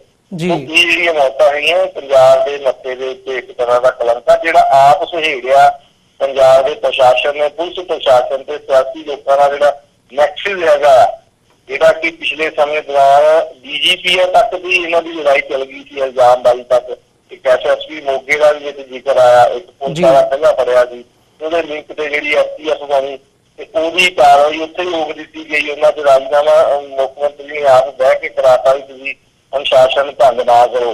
ਤੇ ਇਹ ਲੜਾਈ ਤਾਂ ਜਿਹੜੀ ਹੈਗੀ ਆ ਉਤਲੇ ਚੰਡੀਗੜ੍ਹ ਲੈਵਲ ਦੇ ਪੁਲਿਸ ਅਧਿਕਾਰੀਆਂ ਤੇ ਸਿਆਸੀ ਲੋਕਾਂ ਦੀ ਤੇ ਪਹਿਲਾਂ ਅਕਾਲੀ ਦਲ ਦੇ ਲੋਕਾਂ ਦੀ ਰਹੀ ਆ, ਉਹ ਜਿਹੜੀ ਉਹ ਇਹਨਾਂ ਨੇ ਕਾਂਗਰਸੀ ਜਿਹੜੇ ਆਗੂ ਆ ਉਹਨਾਂ ਨੇ ਸਾਹਮਣੇ ਹੈਗੀ ਆ ਉਹ ਸਰਪ੍ਰਸਤੀ। ਉਹ ਸਰਪ੍ਰਸਤੀ ਸਿਆਸੀ ਆ, ਮੇਰੀ ਭੁਗਤ ਅਫਸਰ ਚਾਹੀਦੀ ਆ ਤੇ ਮਾਰੇ ਜਾ ਰਹੇ ਨੇ ਆਮ ਜਿਹੜੇ ਨੌਜਵਾਨ। ਸੋ ਇਹਨਾਂ ਨੇ ਦੂਜੇ ਦੇ ਘਰ ਚ ਲੱਗੀ ਬਸੰਤਰ ਤੇ ਆਪਣੇ ਘਰ ਲੱਗੀ ਅੱਗ ਹੁੰਦੀ, ਜਦੋਂ ਇਹਨਾਂ ਦੇ ਸਾਹਮਣ ਤੱਕ, ਇਹਨਾਂ ਦੇ ਚੋਰਾਂ ਤੱਕ ਅੱਗ ਪਹੁੰਚੀ ਤਾਂ ਫੇਰ ਇਹਨਾਂ ਨੂੰ ਪਤਾ ਲੱਗਾ ਤੇ ਪਹੁੰਚਣੀ ਜ਼ਰੂਰ ਆ। ਬਹੁਤੇ ਪੁਲਿਸ ਅਫਸਰਾਂ ਦੇ ਜਵਾਕ ਵੀ ਇਸ ਪਾਸੇ ਨੂੰ ਜਿਹੜਾ ਮਰਦੇ ਜਾ ਰਹੇ ਜਿਨ੍ਹਾਂ ਨੇ ਬਾਹਰ ਨਹੀਂ ਕੱਢੇ ਹੈਗੇ। ਇਹ ਜਾਣੀ ਕਿ ਆਪ ਸਹੇਲੀ ਮੌਤ ਜਿਹੜੀ ਆ ਇਹ ਉਹਦਾ ਨੁਕਸਾਨ ਪੰਜਾਬ ਦਾ ਤੇ ਸਿੱਖਾਂ ਦਾ ਮੈਂ ਕਹਿੰਦਾ ਵੀ ਜਿਹੜੀ ਇੱਕ ਲਹਿਰ ਸੀ ਨੌਜਵਾਨਾਂ ਨੂੰ ਸੋਚਣ ਦੀ, ਸਮਝਣ ਦੀ, ਆਪਣੇ ਹੱਕਾਂ ਦੀ ਲੜਨ ਦੀ, ਉਹਨਾਂ ਉੱਤੇ ਦੂਰ ਕਰਨ ਦੇ ਵਾਸਤੇ ਸਰਕਾਰ ਨੇ ਇੱਕ ਸਕੀਮ ਦੇ ਤਹਿਤ ਨਸ਼ਾ ਸ਼ੁਰੂ ਕੀਤਾ ਸੀਗਾ। ਇੱਕ ਪੁਰਾਣੇ SSPਆਂ ਦੇ ਕਈਆਂ ਦੇ ਨਾਂ ਹੈਗੇ ਨੇ, ਮੈਂ ਵੀ ਕੁਝ ਸਮਾਂ ਜੇਲ੍ਹ ਚ ਰਿਹਾ ਤੇ ਉਦੋਂ ਕਈ ਨਸ਼ੇ ਦੇ ਬੰਦੇ ਪੁਰਾਣੇ ਬਜ਼ੁਰਗ ਉੱਥੇ ਮਿਲੇ ਤੇ ਉਹ ਕਹਿੰਦੇ ਸੀ ਸਾਨੂੰ SSP ਨੇ ਇੱਥੇ ਜਲਵਾਓ ਲੁਧਿਆਣੇ ਦੇ ਹਾਤੀ ਦਾ ਇੱਕ SSP ਹੁੰਦਾ ਸੀ, ਉਹਨੇ ਆਪ ਕਿਹਾ ਹੋਇਆ ਸੀ ਵੀ ਅਸੀਂ ਕਿਹੜਾ ਟਰੱਕਾਂ ਵਾਲੇ ਟਰੱਕ ਰਾਜਸਥਾਨ ਤੋਂ ਪੀਲੇ ਤੇ ਹੋਰ ਨਸ਼ੇ ਦੇ ਜਿਹੜੇ ਹੋਏ ਸੀਗੇ, SSP ਦੇ ਕਹਿਣ ਦੇ ਉੱਤੇ ਵੀ ਤੁਸੀਂ ਵੱਧ ਤੋਂ ਵੱਧ ਕਰੋ। ਸੋ ਜਦੋਂ ਪੁਲਿਸ ਦੇ ਉੱਚ ਅਧਿਕਾਰੀ ਇਸ ਤਰ੍ਹਾਂ ਦੇ ਵਿੱਚ ਅਨਵਾਰ ਵਾਸਤੇ ਉਹ ਨੰਗੇ ਨਹੀਂ ਹੁੰਦੇ, ਉਹਨਾਂ ਚਿਰ ਤੱਕ ਇਹਦਾ ਹੱਲ ਨਹੀਂ ਹੋ ਸਕਦਾ ਜਿੰਨਾ ਚਿਰ ਤੱਕ ਸਿਆਸੀ ਤੇ ਪੁਲਿਸ ਦਾ ਜਿਹੜਾ ਨੈਕਸਸ ਇਹ ਨਹੀਂ ਟੁੱਟਦਾ। ਜੀ ਮੰਜਪੁਰ ਸਾਹਿਬ, ਜਿਵੇਂ ਤੁਸੀਂ ਗੱਲ ਕੀਤੀ ਹੈ ਕਿ ਜਿੰਨੀ ਦੇਰ ਤੱਕ ਇਹ ਸਿਆਸੀ ਨੈਕਸਸ ਨਹੀਂ ਟੁੱਟਦਾ ਇਹਦਾ ਹੱਲ ਨਹੀਂ ਹੋ ਸਕਦਾ, ਪਰ ਇਹਦੀ ਜਿਹੜੀ ਜੜ ਹੈਗੀ ਹੈ ਮੈਂ ਉਹਦੇ ਵੱਲ ਆਉਣਾ ਚਾਹੂੰਗਾ, ਤੁਹਾਡੇ ਵਿਚਾਰ ਜਾਣਨਾ ਚਾਹੂੰਗਾ। ਤੁਸੀਂ ਥੋੜ੍ਹਾ ਜਿਹਾ ਉਹਦਾ ਜ਼ਿਕਰ ਵੀ ਕੀਤਾ ਵੀ ਸਿੱਖ ਲਹਿਰ ਨੂੰ ਖਤਮ ਕਰਨ ਦੇ ਲਈ ਜਾਂ ਜਿਹੜਾ ਸਿੱਖਾਂ ਦੇ ਮੁੰਡਿਆਂ ਨੂੰ, ਪੰਜਾਬ ਦੇ ਨੌਜਵਾਨਾਂ ਨੂੰ ਇਸ ਦਲਦਲ ਦੇ ਵਿੱਚ ਧੱਕਣ ਦਾ ਜਿਹੜਾ ਇੱਕ ਪ੍ਰੀ ਪਲਾਨਡ ਇਹ ਇੱਕ ਯਤਨ ਹੈਗਾ ਨਸ਼ਿਆਂ ਦਾ ਪੰਜਾਬ ਦੇ ਵਿੱਚ ਆਉਣਾ, ਇਹਦੇ ਬਾਰੇ ਤੁਸੀਂ ਕੀ ਸਮਝਦੇ ਹੋ, ਜਾਂ ਜਿਹੜੇ ਫੈਕਟਸ ਹੈਗੇ ਨੇ ਗਰਾਊਂਡ ਲੈਵਲ ਤੇ ਉਹ ਕੀ ਬਿਆਨ ਕਰਦੇ ਨੇ? ਆਮ ਤੌਰ ਤੇ ਸਿੱਖ ਲੀਡਰਸ ਵੱਲੋਂ, ਆਗੂਆਂ ਵੱਲੋਂ ਇਹ ਚਰਚਾ ਕੀਤੀ ਜਾਂਦੀ ਹੈ ਕਿ ਪੰਜਾਬ ਦੇ ਵਿੱਚ ਨਸ਼ਾ ਕਿਉਂ ਹੈ, ਜਾਂ ਜਦੋਂ ਅਸੀਂ ਥੱਲੇ ਦੇਖਦੇ ਹਾਂ ਹਰਿਆਣੇ ਦੇ ਵਿੱਚ ਜਾਂ ਗੁਜਰਾਤ ਦਾ ਜਿਹੜਾ ਮਾਡਲ ਹੈ ਉਹ ਵੇਚਿਆ ਜਾਂਦਾ ਹੈ ਸਿਆਸਤਦਾਨਾਂ ਵੱਲੋਂ ਗੁਜਰਾਤ ਮਾਡਲ ਦੇ ਕਰਕੇ, ਪਰ ਪੰਜਾਬ ਦਾ ਜਿਹੜਾ ਹੈਗਾ ਉੱਥੇ ਹੀ ਨਸ਼ਾ ਕਿਉਂ ਹੈ? ਸੋ ਕੀ ਇਹਦੇ ਫੈਕਟਸ ਕੀ ਨੇ ਜਿਨ੍ਹਾਂ ਤੇ ਅਸੀਂ ਕਹਿ ਸਕਦੇ ਹਾਂ ਕਿ ਇਹ ਸਰਕਾਰ ਦੀ ਸ਼ਹਿ ਦੇ ਉੱਤੇ ਪੰਜਾਬ ਦੇ ਨੌਜਵਾਨਾਂ ਨੂੰ ਜਾਣਬੁੱਝ ਕੇ ਨਸ਼ੇ 'ਚ ਗੁਲਤਾਨ ਕੀਤਾ ਜਾ ਸਕਦਾ ਹੈ? ਦੇਖੋ, ਜਦੋਂ ਮੂਵਮੈਂਟ ਆਪਣੀ ਹਥਿਆਰਬੰਦ ਸੰਘਰਸ਼ ਸਿੱਖਾਂ ਤੇ 90 ਤੋਂ 92 ਤੋਂ ਸਟਾਰਟ ਹੋਣਾ ਸ਼ੁਰੂ ਹੋਇਆ, ਤਾਂ ਫਿਰ ਉਦੋਂ ਇਹਨਾਂ ਨੇ ਸੱਭਿਆਚਾਰਕ ਨਾਂ ਦੇ ਜਿਹੜੇ ਮੇਲੇ ਸ਼ੁਰੂ ਕੀਤੇ, ਜਿਨ੍ਹਾਂ ਦੇ ਰਾਹੀਂ ਨਸ਼ਿਆਂ ਨੂੰ ਕੀਤਾ ਗਿਆ, ਜਿਹਦੇ ਵਿੱਚ ਡਿਪਾਰਟਮੈਂਟ ਵੱਖਰਾ ਬਣਾਇਆ ਗਿਆ, ਜਿਹਦੇ ਤੇ ਕਈ ਗਾਇਕ ਕਲਾਕਾਰ ਤੇ ਪੁਲਿਸ ਅਧਿਕਾਰੀ ਖੇਤੀ ਗੇਡਰ ਦੇ ਵਿੱਚ ਹੋਏ। ਤੇ ਉਹਦੇ ਚ ਫਿਰ ਸਭ ਤੋਂ ਪਹਿਲਾਂ ਇਹਨਾਂ ਨੇ ਮੇਲਾ ਪਟਿਆਲੇ ਕਰਾਇਆ, ਜਿੱਥੇ ਆਹ ਗੁਰਦਾਸ ਮਾਨ ਨੇ ਗੀਤ ਗਾਇਆ, ਘਰ ਦੀ ਸ਼ਰਾਬ ਆਪਣਾ ਪੰਜਾਬ ਹੋਵੇ। ਉੱਥੇ ਪੰਜਾਬ ਨੂੰ ਸ਼ਰਾਬ ਦੇ ਨਾਲ ਜੋੜਿਆ ਤੇ ਸ਼ਰਾਬ ਦੇ ਨਾਲ ਦੂਜੇ ਨਸ਼ੇ ਵੀ ਜਿਹੜੇ ਹੌਲੀ ਹੌਲੀ ਉਹਨਾਂ ਡੇਰਿਆਂ ਨੂੰ ਪ੍ਰਮੋਟ ਕੀਤਾ ਗਿਆ, ਨਕੋਦਰ ਆ, ਜਿਨ੍ਹਾਂ ਦੇ ਵਿੱਚ ਇਸ ਤਰ੍ਹਾਂ ਦੇ ਸੁਲਫਾ ਤੇ ਗਾਂਜਾ ਜਿਹੜੇ ਨਸ਼ਿਆਂ ਪੁਲਿਸ ਵਾਲੇ ਆਮ ਹੀ ਉੱਥੇ ਜਾਂਦੇ ਸੀ। ਉਹ ਤੋਂ ਹੌਲੀ ਹੌਲੀ ਉਹ ਪਿੰਡਾਂ ਤੱਕ ਗਿਆ। ਪਿੰਡਾਂ ਦੇ ਵਿੱਚ ਜਿਹੜਾ ਫਿਰ ਆਹ ਸ਼ਰਾਬ ਦਾ, ਅੱਜ ਦੇਖੋ ਪੰਜਾਬ ਸਰਕਾਰ ਦੀ ਆਮਦਨੀ ਦਾ ਸਭ ਤੋਂ ਵੱਡਾ ਸਰੋਤ ਸ਼ਰਾਬ ਦੀ ਵਿਕਰੀ ਆ। ਦੁਨੀਆ ਦੀ ਧਰਤੀ ਪੰਜਾਬ ਦੇ ਵਿੱਚ ਸ਼ਰਾਬ ਤੇ ਲੁਧਿਆਣਾ ਇੱਕ ਨੰਬਰ ਦੇ ਉੱਤੇ ਹੈਗਾ। ਪੰਜਾਬ ਦੇ ਵਿੱਚ ਸਿੱਖ ਦੀ ਬਹੁਤ ਗਿਣਤੀ ਹੈ ਤੇ ਸਭ ਤੋਂ ਵੱਧ ਸ਼ਰਾਬ ਜਿਹੜੀ ਸਿੱਖ ਪੀਂਦੇ ਆ। ਤੇ ਸ਼ਰਾਬ ਤੋਂ ਜਿਹੜਾ ਨਸ਼ਾ ਜਦੋਂ ਅਗਲੀ ਪੀੜ੍ਹੀ 'ਚ ਜਾਂਦਾ, ਜਿਹੜੇ ਨਸ਼ੇ ਤੇ ਲੱਗਦੇ ਉਹਨਾਂ ਲੱਗਦਾ ਵੀ ਸ਼ਰਾਬ ਦਾ ਸਾਡਾ ਬਾਪੂ ਹੀ ਪੀਂਦਾ ਸੀਗਾ, ਇਹ ਕਿਹੜਾ ਨਸ਼ਾ, ਚਲੋ ਅਗਲੇ ਪੱਧਰ ਦਾ ਨਸ਼ਾ। ਜਦੋਂ ਕਾਲਜਾਂ ਯੂਨੀਵਰਸਿਟੀਆਂ ਦੇ ਵਿੱਚ ਜਿਹੜੀ ਆ ਨਸ਼ੇ ਦੀ ਅਵੇਲੇਬਿਲਿਟੀ ਹੁੰਦੀ ਆ, ਤੇ ਜੇਲ੍ਹਾਂ ਦੇ ਵਿੱਚ ਜੇ ਕੋਈ ਕ੍ਰਾਈਮ ਕਰਦਾ ਉੱਥੇ ਹੁੰਦੀ ਆ। ਤੋ ਇਹ ਇੱਕ ਪੜਾਅ ਦੇ ਨਾਲ ਸ਼ਰਾਬ, ਅਫੀਮ, ਭੁੱਕੀ ਤੇ ਫਿਰ ਦੂਜਾ ਨਾਲ ਚਿੱਟਾ ਤੇ ਹੁਣ ਸਿੰਥੈਟਿਕ ਤੇ ਹੁਣ ਦਵਾਈਆਂ ਜਿਹੜੀਆਂ, ਇਹ ਵੀ ਇੱਕ ਨਸਲ ਕੁਸ਼ੀ ਦਾ ਹੀ ਰੂਪ ਹੈਗਾ। ਜਿਹੜੀ UN ਦੀ ਹਿਊਮਨ ਰਾਈਟਸ ਚਾਰਟਰ ਹੈਗਾ, ਉਹਦੇ ਵਿੱਚ ਇਹ ਜਿਹੜਾ ਨਾਰਕੋਟਿਕ ਡਰੱਗ ਤੇ ਇਹ ਸਾਈਕੋਟ੍ਰੋਪਿਕ ਜਿਹੜੇ ਜਿੰਨੇ ਵੀ ਨਸ਼ੇ ਹੈਗੇ ਆ, ਇਹ ਸਾਰੇ ਇੱਕ ਜੈਨੋਸਾਈਡ ਦਾ ਜਿਹੜਾ ਹਿੱਸਾ ਮੰਨਿਆ ਜਾਂਦਾ ਹੈਗਾ। ਵੀ ਇਹਨਾਂ ਦੇ ਰਾਹੀਂ ਵੀ ਇਹ ਜਿਹੜੀ ਨਸਲ ਕੁਸ਼ੀ ਕੀਤੀ ਜਾਂਦੀ ਹੈ, ਬੰਦਿਆਂ ਨੂੰ ਮਾਨਸਿਕ ਤੌਰ ਤੇ ਅਤੰਗ ਤੇ ਸੋਚਣ ਤੇ ਜਿਹੜਾ ਆਦਰ ਕਰਨਾ ਵੀ ਉੱਥੇ ਸੰਘਰਸ਼ ਵਾਲੇ ਪਾਸੇ ਸੋਚ ਨਾ ਸਕਣ। ਜਿਹੜੇ ਸੋਚਦੇ ਆ ਉਹਨਾਂ ਦੇ ਕੇਸ ਪਾ ਕੇ ਜੇਲ੍ਹਾਂ ਛੱਡ ਦਿਓ, ਜਿਹੜੇ ਨਸ਼ੇ ਕਰਦੇ ਆ ਉਹਨਾਂ ਤੋਂ ਉਹ ਬਿਲਕੁਲ ਸੰਤੁਸ਼ਟ ਹੋ ਜਾਂਦੇ, ਠੀਕ ਆ ਵੀ ਇਹ ਨਸ਼ੇ ਵਾਲੇ ਪਾਸੇ ਲੱਗ ਗਏ। ਸੋ ਇਹ ਜਿਹੜੀ ਇੱਕ ਵੈਲ ਪਲਾਨ, ਠੀਕ ਆ, ਨਸ਼ਾ ਹੋਰ ਵਰਲਡ ਵਾਈਡ ਵੀ ਕਈ ਜਗ੍ਹਾ ਦੇ ਉੱਤੇ ਜਿਹੜਾ ਨਸ਼ਾ ਹੁੰਦਾ, ਪਰ ਇਸ ਤਰ੍ਹਾਂ ਦੀ ਪੱਧਰ ਜਿਹੜੀ ਨਸ਼ੇ ਦੀ ਹੈਗੀ ਆ, ਸੋਚੀ ਸਮਝੀ ਸਾਜ਼ਿਸ਼ ਅਧੀਨ ਜਿੱਥੇ ਨਸ਼ਾ ਹੋਰ ਦੁਨੀਆ 'ਚ ਹੈਗਾ, ਉੱਥੇ ਮੇਨ ਸਮਗਲਰਾਂ ਨੂੰ ਜਾਂ ਫੈਲਾਉਣ ਵਾਲਿਆਂ ਨੂੰ ਜਿਹੜੀ ਆ ਮੌਤ ਤੱਕ ਦੀ ਸਜ਼ਾ ਜਿਹੜੀ ਹੈਗੀ ਆ। ਇੱਥੇ ਦੱਸੋ ਵੀ ਅੱਜ ਤੱਕ ਕਿਹੜਾ ਵੱਡਾ ਬੰਦਾ ਫੜਿਆ ਗਿਆ ਤੇ ਕਿਹਨੂੰ ਮੌਤ ਦੀ ਸਜ਼ਾ ਜਿਹੜੀ ਦਿੱਤੀ ਗਈ ਹੈਗੀ ਨਸ਼ਿਆਂ ਦੇ ਵੱਡੇ ਵਪਾਰੀ? ਨਸ਼ਾ ਫੜਿਆ ਜ਼ਰੂਰ ਜਾਂਦਾ, ਉਹਦਾ ਵਾਲੀ ਰਾਤ ਨਹੀਂ ਪਤਾ ਲੱਗਦਾ ਵੀ ਕੌਣ ਸੀ। ਜਾਂ ਖਾਣ ਪੀਣ ਜਿਹੜੇ ਨਸ਼ਾ ਕਰਨ ਵਾਲੇ ਆ ਉਹਨਾਂ ਨੂੰ ਫੜ ਕੇ ਕੇਸਾਂ ਦੇ ਵਿੱਚ ਦਿੱਤਾ ਜਾਂਦਾ, ਜਿਹੜੇ ਵੱਡੀ ਪੱਧਰ ਤੇ ਜਿਹਨਾਂ ਦੀ ਸਰਪ੍ਰਸਤੀ ਆ। ਵੈਸੇ ਜਿਹੜਾ NDPS ਐਕਟ ਬਣਾਇਆ ਹੈਗਾ, ਉਹਦੇ ਵਿੱਚ ਜਿਹਦੇ ਕੋਲੋਂ ਫੜਿਆ ਜਾਂਦਾ ਉਹਦੇ ਤੇ ਕਾਰਵਾਈ ਚੱਲਦੀ ਹੈ। ਸਰਪ੍ਰਸਤੀ ਵਾਲੇ ਦੀ ਕੋਈ ਪ੍ਰੋਵੀਜ਼ਨ ਨਹੀਂ ਹੈਗੀ ਜੀ। ਜਿੰਨੇ ਵੀ NDPS ਐਕਟ ਦੀਆਂ ਧਾਰਾਵਾਂ ਹੈਗੀਆਂ ਉਹਦੇ ਵਿੱਚ ਇਹ ਸ਼ਰਤ ਤੇ ਸੀ ਦੀ ਜਿਹੜੀ ਹੈਗੀ ਆ ਵੀ ਹਾਂ ਇਹ ਬੰਦਾ ਆਉਂਦਾ ਸੀ, ਉਹ ਖਲਾਸੀ ਲਈ ਉਹਦੇ ਚਲਾਹ ਮਿਲਿਆ, ਉਹਦੀਆਂ ਬਹੁਤ ਸਾਰੀਆਂ ਮਕੈਨੀਕਲ ਜਾਂ ਟੈਕਨੀਕਲ ਜਿਹੜੀਆਂ ਹੈਗੀਆਂ, ਜਿਹੜੀਆਂ ਕਿ ਟੈਕਨੀਕਲ ਦੀ ਪੂਰੀਆਂ ਹੁੰਦੀਆਂ ਤਾਂ ਉਹਨੂੰ ਸਜ਼ਾ ਹੋ ਜਾਂਦੀ ਹੈ। ਉਹਦੇ 'ਚ ਨਸ਼ੇ ਦੀ ਮੁਖਤਾਰ ਦੀ ਵੀ ਰੱਖੀ ਗਈ ਵੀ small quantity, non commercial quantity, commercial ਵਾਲੇ ਨੂੰ ਫਿਰ 10 ਸਾਲ ਦੀ ਜਿਹੜੀ ਆ ਉਹ ਸਜ਼ਾ ਦੀ ਪੂਰੀਆਂ ਘੱਟੋ ਘੱਟ ਹੈਗੀ ਹੈ। ਜਿਹੜੇ ਮੰਨ ਲਓ ਸਰਪ੍ਰਸਤੀ ਆ, ਜਿਹੜਾ ਕੋਈ ਸਿੱਧੇ ਹੱਥ ਦੇ ਵਿੱਚ ਨਸ਼ਾ ਨਹੀਂ ਫੜਿਆ, ਉਹਨੂੰ ਉਸ ਤਰ੍ਹਾਂ ਦੀ ਕੋਈ ਪ੍ਰੋਵੀਜ਼ਨ ਹੀ ਹੈ ਨਹੀਂ ਕਿ ਉਹਨੂੰ ਵੀ ਕੋਈ ਸਜ਼ਾ ਹੋ ਸਕਦੀ। ਅੱਜ ਤੱਕ ਕਿਸੇ ਵੀ ਐਸੇ ਬੰਦੇ ਨੂੰ ਜਿਹੜੀ ਸਜ਼ਾ ਨਹੀਂ ਹੋਈ, ਸਿਰਫ ਕੋਲੋਂ ਨਸ਼ਾ ਫੜਿਆ ਜਾਂਦਾ, ਜਿਹਦੇ ਕੋਲ 100 ਗ੍ਰਾਮ, 10 ਗ੍ਰਾਮ, 20 ਗ੍ਰਾਮ ਪੀਣ ਵਾਲੇ ਨੂੰ, ਉਹਨੂੰ ਜਿਹੜੀਆਂ ਸਜ਼ਾਵਾਂ ਦੇ ਕੇ ਤੇ ਉਹਨੂੰ ਧੱਕਿਆ ਜਾਂਦਾ। ਤੇ ਹੁਣ ਨਸ਼ਾ ਛੁਡਾਊ ਕੇਂਦਰ ਬੜੇ ਮਾਣ ਦੇ ਨਾਲ ਖੋਲ੍ਹੇ ਜਾ ਰਹੇ ਆ। ਜੇਲ੍ਹਾਂ ਨਵੀਆਂ ਦੀ ਜਿਹੜੀ ਗੱਲ ਕੀਤੀ ਜਾਂਦੀ ਹੈ, ਇਹ ਸਮਾਜ ਦੇ ਵਿੱਚ ਨਸ਼ਾ ਸੈਂਟਰ ਖੁੱਲ੍ਹਣੇ, ਹਸਪਤਾਲ ਖੁੱਲ੍ਹਣੇ, ਜੇਲ੍ਹਾਂ ਖੁੱਲ੍ਹਣੀਆਂ, ਇਹ ਸਮਾਜ ਦੇ ਗਿਰਾਵਟ ਵੱਲ ਜਾਣ ਦੀਆਂ ਨਿਸ਼ਾਨੀਆਂ ਹੈਗੀਆਂ, ਨਾ ਕਿ ਤਰੱਕੀ ਵੱਲ ਆਉਣ ਦੀਆਂ ਨਿਸ਼ਾਨੀਆਂ ਹੈਗੀਆਂ। ਸੋ ਸਮਾਜ ਜਿਹੜਾ ਗਿਰਾਵਟ ਵੱਲ ਨੂੰ ਜਾ ਰਿਹਾ, ਤੇ ਉਹਦੇ ਵਿੱਚ ਸੈਂਟਰ ਗੌਰਮੈਂਟ ਪੰਜਾਬ ਦੇ ਭਵਿੱਖ ਨੂੰ ਵਿਗਾੜਨ ਦੇ ਵਾਸਤੇ ਹਰੇਕ ਪੱਖ ਤੋਂ ਹੀਣਾ ਕਰਨ ਲਈ ਜਾਂ ਕਮਜ਼ੋਰ ਕਰਨ ਲਈ, ਅਤੰਗ ਕਰਨ ਲਈ ਜਿਹੜੀਆਂ ਇਹ ਖੇਡਦੀਆਂ, ਤੇ ਸਾਨੂੰ ਸੁਚੇਤ ਹੋ ਕੇ ਇਹਦੇ ਖਿਲਾਫ ਜਿਹੜੀ ਆ ਲੜਾਈ ਲੜਨੀ ਪੈਣੀ ਹੈ ਜੀ। ਮੰਜਪੁਰ ਸਾਹਿਬ, ਇੱਕ ਜਾਂਦੇ ਜਾਂਦੇ ਇੱਕ ਛੋਟਾ ਜਿਹਾ ਮੈਂ ਤੁਹਾਡੇ ਕਾਨੂੰਨੀ ਨੁਕਤਾ ਨਿਗਾਹ ਤੋਂ ਤੁਹਾਡੇ ਵਿਚਾਰ ਜਾਣਨਾ ਚਾਹੂੰਗਾ। ਰੀਸੈਂਟਲੀ ਜਿਹੜੀ ਇਹ ਖਾਲਿਸਤਾਨ ਦੇ ਇਸ਼ੂ ਨੂੰ ਲੈ ਕੇ ਡਿਬੇਟ ਪੰਜਾਬ ਦੇ ਵਿੱਚ ਸਿਆਸਤ ਦੇ ਵਿੱਚ ਮਗੀ ਹੈ, ਇਹਦੇ ਤੇ ਇਹ ਗੱਲ ਜ਼ਰੂਰ ਸਾਹਮਣੇ ਆਉਂਦੀ ਹੈ ਕਿ ਸੈਡੀਸ਼ਨ ਦੇ ਜਿਹੜੇ ਚਾਰਜਸ ਨੇ ਜਾਂ ਦੇਸ਼ ਧਰੋਹ ਦੇ ਜਿਹੜੇ ਕੇਸ ਨੇ, ਉਹ ਜਦੋਂ ਕੋਈ ਵੱਖਵਾਦ ਜਾਂ ਖਾਲਿਸਤਾਨ ਦੀ ਗੱਲ ਕਰਦਾ ਹੈ ਜਾਂ 2020 ਦੀ ਗੱਲ ਕਰਦਾ ਹੈ, ਉਹਦੇ ਤੇ ਪਾਉਣ ਦੀ ਗੱਲ ਕੀਤੀ ਜਾਂਦੀ ਹੈ, ਪਾਏ ਵੀ ਜਾਂਦੇ ਨੇ ਬਕਾਇਦਾ। ਪਰ ਜਦੋਂ ਅਸੀਂ ਦੂਜੇ ਪਾਸੇ ਦੇਖਦੇ ਹਾਂ, ਹਿੰਦੂ ਰਾਜ ਦੀ ਗੱਲ ਕਰਨ ਵਾਲੇ ਜਿਹੜੇ RSS ਜਾਂ BJP ਦੇ ਕਾਰਕੁਨ ਹੈਗੇ ਆ, ਜਾਂ ਹਿੰਦੂ ਰਾਸ਼ਟਰ ਬਣਾਉਣ ਦੀ ਜਦੋਂ ਉਹ ਗੱਲ ਕਰਦੇ ਨੇ, ਉਹਨਾਂ ਤੇ ਕੋਈ ਵੀ ਕਾਨੂੰਨੀ ਧਾਰਾ ਨਹੀਂ ਲਾਈ ਜਾਂਦੀ, ਕਾਨੂੰਨ ਉਹਨਾਂ ਦੇ ਉੱਪਰ ਕੋਈ ਕਾਰਵਾਈ ਨਹੀਂ ਕਰਦਾ। ਇਹ ਜਿਹੜਾ ਡਿਫਰੈਂਸ ਹੈਗਾ, ਇਹਦੇ ਤੇ ਤੁਸੀਂ ਕੀ ਕਹਿਣਾ ਚਾਹੋਗੇ, ਕੀ ਸਮਝਦੇ ਹੋ ਇੱਕ ਵਕੀਲ ਹੋਣ ਦੇ ਨਾਤੇ? ਦੇਖੋ, ਜਿਹੜਾ ਡਿਫਰੈਂਸ ਹੈਗਾ ਉਹ ਤਾਂ ਸਿੱਖਾਂ ਦੇ ਨਾਲ ਕਾਨੂੰਨ ਦੇ ਦੋਹਰੇ ਮਾਪਦੰਡ ਜਦੋਂ ਦਾ ਸੰਵਿਧਾਨ ਬਣਿਆ ਉਦੋਂ ਦੇ ਹੀ ਆ। ਉਹਦੀਆਂ ਬੇਅੰਤ ਮਿਸਾਲਾਂ ਜਿਹੜੀਆਂ ਸਾਨੂੰ ਭਾਸ਼ਾ ਦੇ ਆਧਾਰ ਤੇ, ਬੋਲੀ ਦੇ ਆਧਾਰ ਦੇ ਉੱਤੇ, ਸਟੇਟ ਦੀ ਜਿਹੜੀ ਰਾਜਧਾਨੀ, ਪਾਣੀ, ਇਹ ਸਾਰਾ ਕੁਛ ਦੋਹਰੇ ਮਾਪਦੰਡ ਦੀਆਂ ਨਿਸ਼ਾਨੀਆਂ ਆ ਗਈਆਂ। ਜਿੱਥੋਂ ਤੱਕ ਇਹ ਖਾਲਸਾ ਰਾਜ ਦਾ, ਹਿੰਦੂ ਰਾਜ ਦੀ ਗੱਲ ਹੈਗੀ ਆ, ਉਹਦੀ ਗੱਲ ਕਰਨੀ ਆ, ਇਹਦੇ ਤੇ ਮੈਂ ਬਤੌਰ ਵਕੀਲ, ਬਤੌਰ ਸਿੱਖੀ ਇਹ ਕਹਿਣਾ ਚਾਹੁੰਦਾ, ਭਾਈ ਉਹਨਾਂ ਦਾ ਰਾਜ ਹੈਗਾ ਤੇ ਉਹ ਇਹਦੀ ਗੱਲ ਕਰ ਸਕਦੀ ਹੈ। ਅਸੀਂ ਦੂਜੇ ਦਰਜੇ ਦੇ ਸ਼ਹਿਰੀ ਤਾਂ ਹੀ ਆ, ਅਸੀਂ ਇਸ ਕਰਕੇ ਨਹੀਂ ਕਰ ਸਕਦੇ। ਸੋ ਉਹ ਇਹ ਗੱਲ ਕਰਕੇ ਬਚਾਉਣਾ ਚਾਹੁੰਦੇ ਆ ਵੀ ਤੁਸੀਂ ਬਰਾਬਰ ਦੇ ਸ਼ਹਿਰੀ ਨਹੀਂ ਹੈਗੇ, ਤੁਸੀਂ ਇਹ ਗੱਲ ਨਹੀਂ ਕਰ ਸਕਦੇ ਹੈਗੇ। ਵੈਸੇ ਕਾਨੂੰਨ ਤੌਰ ਦੇ ਉੱਤੇ ਜਿਵੇਂ ਇਹ ਖਾਲਸਾ ਰਾਜ ਦੀ ਗੱਲ, ਸਿੱਖ ਮੁਖਤਿਆਰੀ ਦੀ ਗੱਲ ਚੱਲਦੀ ਆ, ਜਿਹਦੇ ਵਿੱਚ ਕਾਫੀ ਪੰਜਾਬ ਦੀ ਸਿਆਸਤ ਦੇ ਵਿੱਚ ਵੀ ਇਹ ਗੱਲ ਜਿਹੜੀ ਆਈ ਹੈਗੀ, ਸ਼ਾਂਤਮਈ ਤਰੀਕੇ ਨਾਲ ਕਰਨਾ ਚਾਹੀਦਾ। ਸ਼ਾਂਤਮਈ ਤਰੀਕੇ ਨਾਲ ਕਰਨ ਦਾ ਤਾਂ ਵੈਸੇ ਹੀ ਸੁਪਰੀਮ ਕੋਰਟ ਕਹਿੰਦਾ ਹੈਗਾ ਵੀ ਤੁਸੀਂ ਖਾਲਸਾ ਜਿੰਦਾਬਾਦ ਕਹੋ, ਜੋ ਮਰਜ਼ੀ ਕਹੋ, ਵਾਇਲੈਂਸ ਨਾ ਹੋਵੇ ਤਾਂ ਉਹਦੀ ਕੋਈ ਇਤਰਾਜ਼ ਨਹੀਂ ਹੈਗਾ। ਪਰ ਜਿਹੜਾ ਕੋਈ ਗੱਲ ਕਰਦਾ ਵੀ ਹੈਗਾ, ਫਿਰ ਜਦੋਂ ਉਹਨਾਂ ਦੇ ਉੱਤੇ ਕੇਸ ਪਾਏ ਜਾਂਦੇ ਆ, ਉਹਨਾਂ ਨੂੰ ਸ਼ਾਂਤਮਈ ਤਰੀਕੇ ਦੇ ਨਾਲ ਕਰਨ ਦੇ ਹਿਸਾਬ ਦੇ ਨਾਲ ਕੇਸ ਨਹੀਂ ਪਾਏ ਜਾਂਦੇ, ਉਹਨਾਂ ਦੇ ਨਾਲ ਝੂਠਾ ਸੱਚਾ ਹਥਿਆਰ ਜਾਂ ਵਾਇਲੈਂਸ ਨੂੰ ਜੋੜ ਕੇ ਕੇਸ ਪਾਏ ਜਾਂਦੇ ਆ। ਇਦਾਂ ਕਿਤੇ ਨਹੀਂ ਲਿਖਿਆ ਹੁੰਦਾ ਵੀ ਇਹਨੇ ਨਾਅਰੇ ਮਾਰੇ ਸੀ ਇਸ ਕਰਕੇ। ਉਹ ਕਹਿੰਦੇ ਵੀ ਇਹ ਇਹਨਾਂ ਨੇ ਆਹ ਨਾਅਰੇ ਮਾਰੇ ਸੀ, ਨਾਲ ਦੀ ਨਾਲ ਇਹਨਾਂ ਕੋਲ ਹਥਿਆਰ ਵੀ ਜਿਹੜਾ ਫੜਿਆ ਗਿਆ ਫਲਾਣਾ ਤੋਂ ਸੱਚਾ ਸੀ, ਝੂਠਾ ਸੀ, ਉਹਨਾਂ ਕੋਲ ਰਿਕਵਰੀ ਦਿਖਾਈ ਜਾਂਦੀ ਹੈ।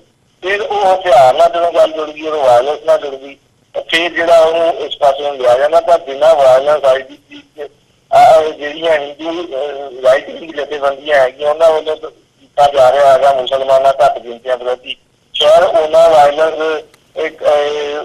ਨਹੀਂ ਕਰੀ ਵੀ। ਪੰਜਾਬ ਦੇ ਵਿੱਚ ਤਾਂ ਬਿਲਕੁਲ ਵੀ ਕਿਸੇ ਘੱਟ ਗਿਣਤੀ ਨੂੰ ਜਾਂ ਦੂਜੀਆਂ ਕੌਮਾਂ ਨੂੰ ਕਦੀ ਨੁਕਸਾਨ ਪਹੁੰਚਾਉਣ ਵਾਲੀ ਕਦੀ ਗੱਲ ਕੀਤੀ ਨਹੀਂ ਗਈ। ਜਿਹੜੀਆਂ ਇੱਕਾ ਦੁੱਕਾ ਘਟਨਾਵਾਂ ਹੋਈਆਂ ਵੀ ਅੱਜ ਤੱਕ ਦੇ 30-35 ਸਾਲ, ਉਹ ਵੀ ਸਿੱਧੇ ਰੂਪ ਦੇ ਵਿੱਚ ਜਿਹੜੀਆਂ ਏਜੰਸੀ ਦੀਆਂ ਕਾਰਸਤਾਨੀਆਂ ਜਿਹੜੀਆਂ ਸਾਹਮਣੇ ਆਉਂਦੀਆਂ ਰਹੀਆਂ, ਅਖਬਾਰਾਂ, ਮੀਡੀਆ ਦੇ ਰਾਹੀਂ ਵੀ ਇਹ ਗੱਲਾਂ ਪ੍ਰਗਟ ਹੁੰਦੀਆਂ ਰਹੀਆਂ ਵੀ ਉਹਨਾਂ ਨੇ ਕਰਵਾਇਆ, ਸਿੱਖ ਜਥੇਬੰਦੀਆਂ ਨੇ ਤਾਂ ਉਹਨਾਂ ਦਾ ਵਿਰੋਧ ਕੀਤਾ ਸੀਗਾ। ਸੋ ਇਹ ਜਿਹੜੀਆਂ ਗੱਲਾਂ ਹੈਗੀਆਂ, ਇਹ ਦੋਹਰੇ ਮਾਪਦੰਡ ਵਾਲੀ ਜਿਹੜੀ ਗੱਲ ਆ, ਇਹ 1950 ਤੋਂ ਲਾਗੂ ਆ। ਇਹ ਸਾਡੇ ਸਿੰਘਾਂ ਦੇ ਕੇਸਾਂ ਦੇ ਵਿੱਚ ਜਾਂ ਉਹਨਾਂ ਨੂੰ ਸਜ਼ਾਵਾਂ ਦੇਣ ਦੇ ਕੇਸਾਂ ਦੇ ਵਿੱਚ ਪਹਿਲ ਦੇ ਆਧਾਰ ਤੇ ਹੁੰਦਾ, ਸਾਡੇ ਵਿਰੋਧੀਆਂ ਦੇ ਜਾਂ ਸਾਡੇ ਕਾਤਲਾਂ ਨੂੰ ਸਜ਼ਾਵਾਂ ਦੇਣ ਦੇ ਵਿੱਚ ਉਹ ਕਾਨੂੰਨ ਨਰਮ ਹੋ ਜਾਂਦਾ। ਸੋ ਸਾਰੀ ਪੁਆੜੇ ਦੀ ਜੜ ਇਨਸਾਫ ਆ। ਇਨਸਾਫ ਨਹੀਂ ਮਿਲਣਾ ਤੇ ਬਰਾਬਰ ਦੇ ਹੱਕ ਨਹੀਂ ਮਿਲਣ ਦੇ ਨਾਲ ਹੀ ਜਿਹੜੀ ਆ ਉਹ ਸ਼ਾਂਤੀ ਕਾਇਮ ਨਹੀਂ ਰਹਿੰਦੀ। ਸ਼ਾਂਤੀ ਕਾਇਮ ਰੱਖਣ ਲਈ ਇਨਸਾਫ ਹੋਣਾ ਬਹੁਤ ਜ਼ਰੂਰੀ ਹੈ, ਜਿਹੜਾ ਕਿ ਇਸ ਮੁਲਕ ਦੇ ਵਿੱਚ ਜਾਂ ਤਾਂ ਲਿਆਕਤ ਨਾਲ ਲਿਆ ਜਾ ਸਕਦਾ ਜਾਂ ਖੋਇਆ ਜਾ ਸਕਦਾ ਹੈਗਾ।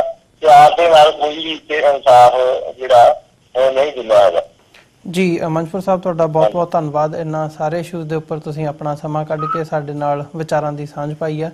ਅੱਜ ਦੇ ਸ਼ੋਅ ਦੇ ਵਿੱਚ ਤੁਹਾਡੇ ਕੋਲੋਂ ਇੱਥੇ ਹੀ ਇਜਾਜ਼ਤ ਚਾਹਾਂਗੇ ਜੀ। ਬਹੁਤ ਬਹੁਤ ਧੰਨਵਾਦ ਤੁਹਾਡਾ।